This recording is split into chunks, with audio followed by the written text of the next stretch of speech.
Guys, nag-ani ako ng aking mga tanim ng mga gulay. Ito kasi patani ito. Ayan Ayan ang daming patani.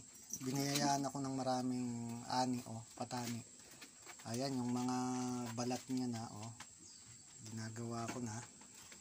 Ito ito po ang sarap nitong gulay. Tapos ito, mayroon pa akong isa dito. Nakalimutan ko kung ano ang tawag. Pero masarap na gulay ito.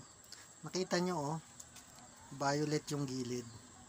Ayan guys Tapos ito pa yung kamuti ko, kamuting tanim ko. Pula siya pero dilaw ang laman ayan guys dilaw siya Ayan. Ito naman yung papaya. Ito yung niyog. Mats yan. Gagataan ko mamaya. Tapos, ito yung saging ko na saba ilang piling yan. Nasa 4 pa.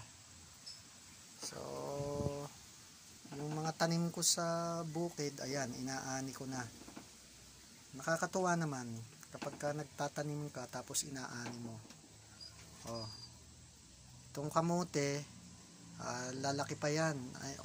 Kumuha lang ako nung ilan kasi tiningnan ko kung malalaki na. Pwede na rin. Tapos ito, ayan nga. Kalimutan ko ang tawag humingi lang ako ng buto noon tapos yan yung bunga.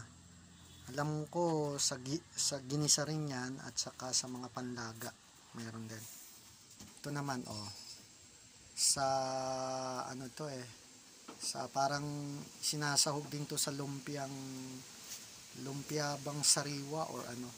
Pero basta ganun guys, nakikita ko yan. Sige, maraming salamat. Bye bye.